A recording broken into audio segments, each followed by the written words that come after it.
You are being conned. Lyrics. Many people don't realise that what they believe are manifestations of love are actually representations of narcissistic love, the way that we understand love is. Love is actually based, as I have come to learn from observing others, from listening and studying, contemplating, analysing. Love is based upon emotional empathy, consideration, respect, mutuality, consideration for the position of the other, attending to the needs of someone else ahead of your own, not needing to control them, not being unpleasant or abusive towards that individual,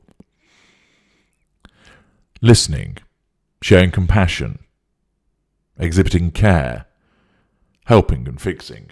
All of those things manifest with regard to what love actually is.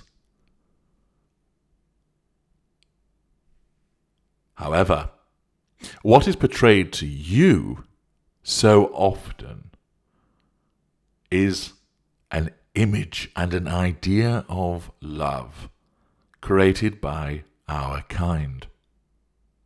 The manifestation of love has been appropriated by us, the narcissist, for a very long time. Because of the way that we operate, we invariably are the ones who get into positions of power, influence, and reach to set many agendas in this world.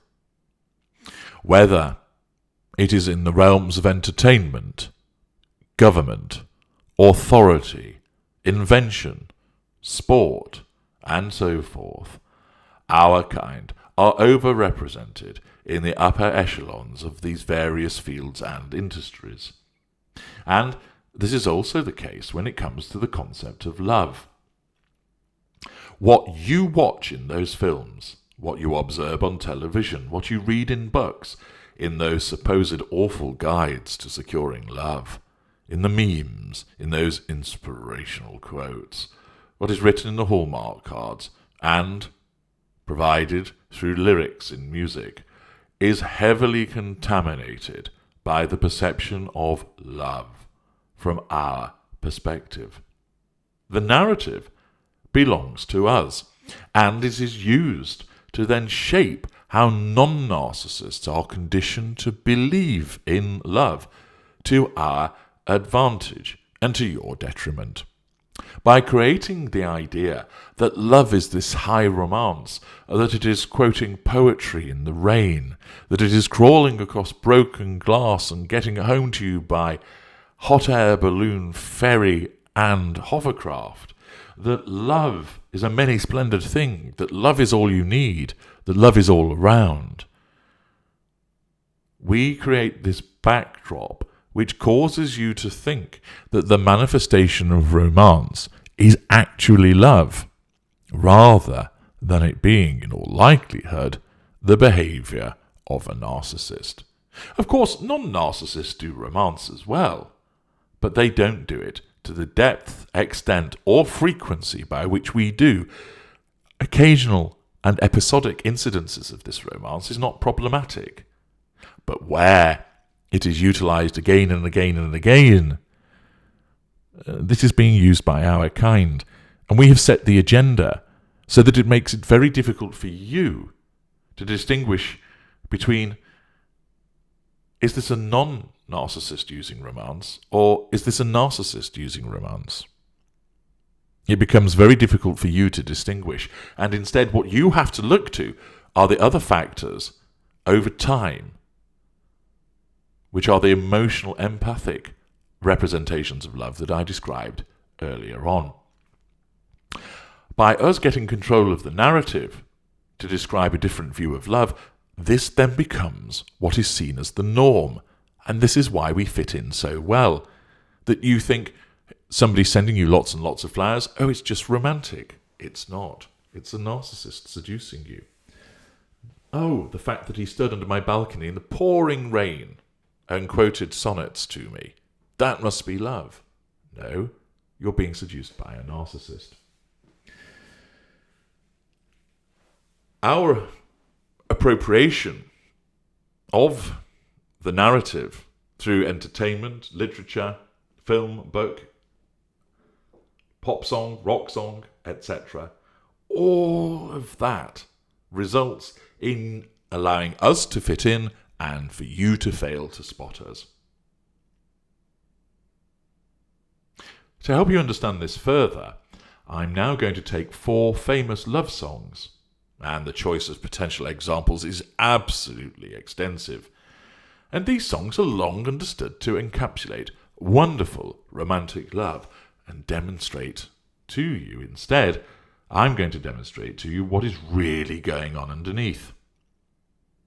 I will quote the lyric that you will recognise and that you will think, oh, how lovely, how romantic, isn't that special? And then I'm going to explain to you what's really going on and what's really being meant by this through the lens of the narcissistic perspective, so that you can realise that you are being conned by lyrics, that these lyrics, alongside many others, alongside what occurs in television, in books, in film, in cards, and the things that are said, all adds up to the narcissistic narrative, and this is what you're fighting against. So, here are 4 examples. Listen well. The first one, God Only Knows by the Beach Boys. I may not always love you. Threaten loss, glimpse of the future, told you so. I'm organising an excuse because my actions will certainly demonstrate that I don't love you. However, I'm going to tell you something in the next 2 lines which, in my world, excuses this, and you'll overlook it because of the grandiose flattery that it contains. Are you ready for them? But as long as there are stars above,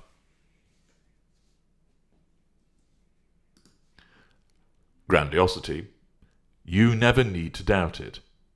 Since there will always be stars, even though I do not demonstrate love, this supposedly romantic comparison means I obviously still love you, even though I am actually behaving in a manner which tells you that I am not, and you will overlook this, dazzled by the comparison to celestial magnificent. I'll make you so sure about it. Sounds like I'm heavily invested in you, doesn't it? Damn right, I need to make you so sure about it so I can control you and obtain what I need from you. God only knows what I'd be without you. I'm so important that only the Supreme Power has sufficient knowledge to understand me if I lost you. How's that for grandiosity?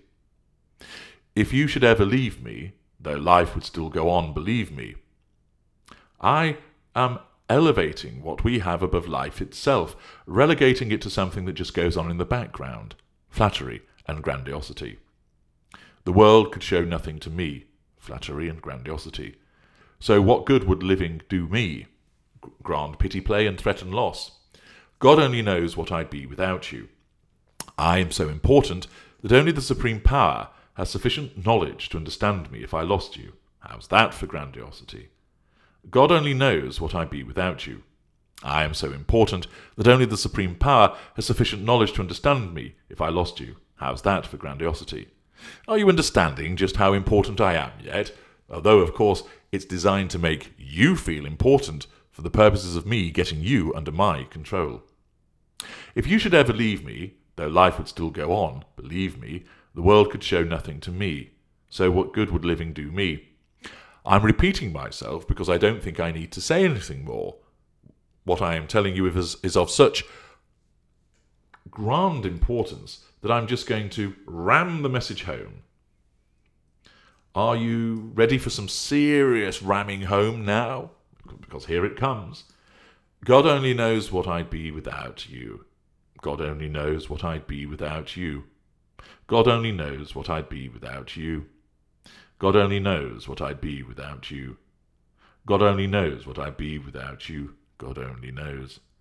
God only knows what I'd be without you. Message received? Good. It ought to be, after that repetition. You belong to me. Number 2, Unchained Melody by the Righteous Brothers. Oh, my love, my darling. Objectification and ownership, you're mine. I've hungered for your touch.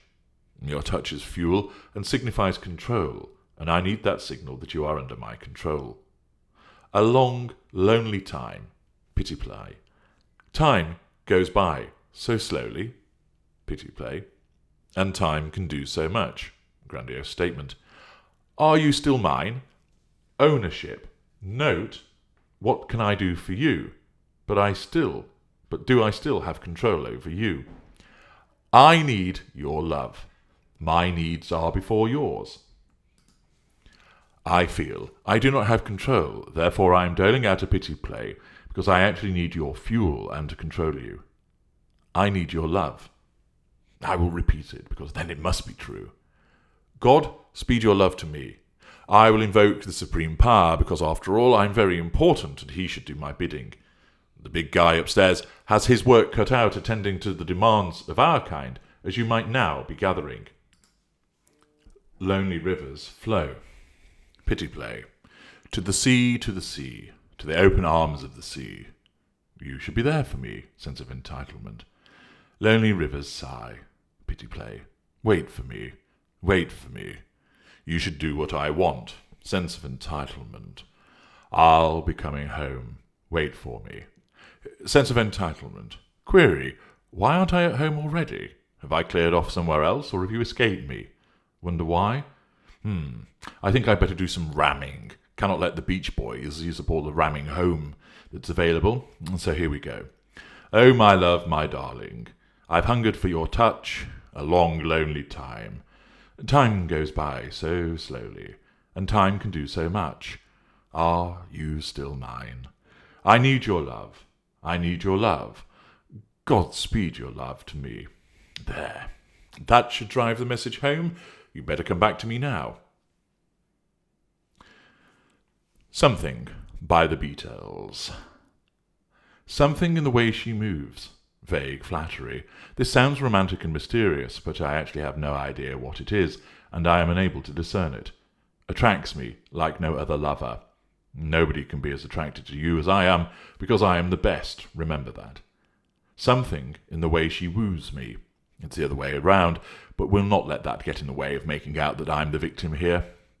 I don't want to leave her now. I am helpless in the face of your magnetism. After all, remember, I am the victim.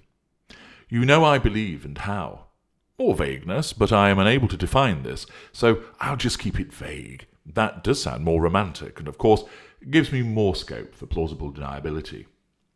Somewhere in her smile she knows. Magical thinking, you don't have a clue really. That I don't need no other lover. I'll make her think that, and I think that, for now. Something in her style that shows me. More vagueness. I'm getting good at this, and it's working very well. Don't want to leave her now. See, you've ensnared me. You know I believe, and how. You're asking me, will my love grow? You're a little uncertain, but you're trying to pin some accountability on me here, and that'll never do. I don't know. Keep you on your toes with uncertainty, so you have to do something about it. You stick around, now it may show. You do as you're told, and maybe you will see some love. So this is me telling you that you need to demonstrate to me that you are under my control, and you might get something in return. I don't know. Something in the way she knows. Vague flattery. And all I have to do is think of her. Hoover trigger. Something in the thing she shows me. Vague flattery. I don't want to leave her now. I am captivated. You have made it so I do not want to leave, so you should feel special now, after I have told you this. You know I believe, and how. You haven't got a clue. And the final one. Love Hurts by the Everly Brothers, Graham Parsons, Nazareth, Cher, and others. Love hurts.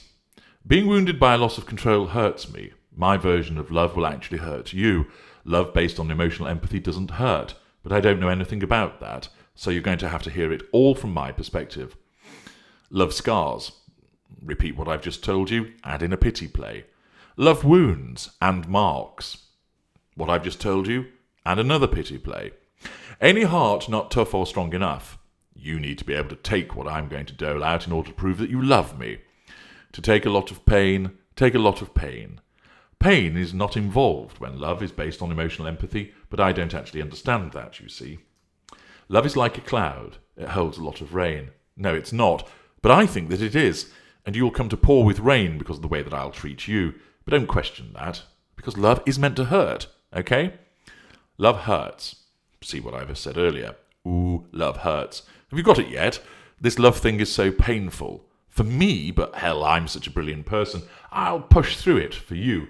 And it will hurt for you, but do understand that it is how love actually is. So you're going to have to put up with it. Because if you don't, then you don't love me, and that makes you a bad person.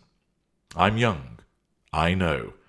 But even so, I know a thing or two I learned from you. Excuse, false humility, flattery. I really learned a lot. I mimicked you because, unlike me, you actually do know something about love, although the rest of what you know comes from nonsense like this. Love is like a flame. It burns you when it's hot. Melodrama, pity play. Love hurts. Here I go again, my turn to do some ramming. Ooh, love hurts. Ram, ram, ram. Some fools think of happiness, blissfulness, togetherness. I have heard that this is apparently what love actually is, but that must be plain nonsense because I know better, and I know everything, even though I pretend to be all humble by only knowing a thing or two. Some fools fool themselves, I guess. Contempt, superiority. They're not fooling me. I know it all. I know it isn't true. Love is just a lie made to make you blue. Pity play for me, justification for my behaviour to you.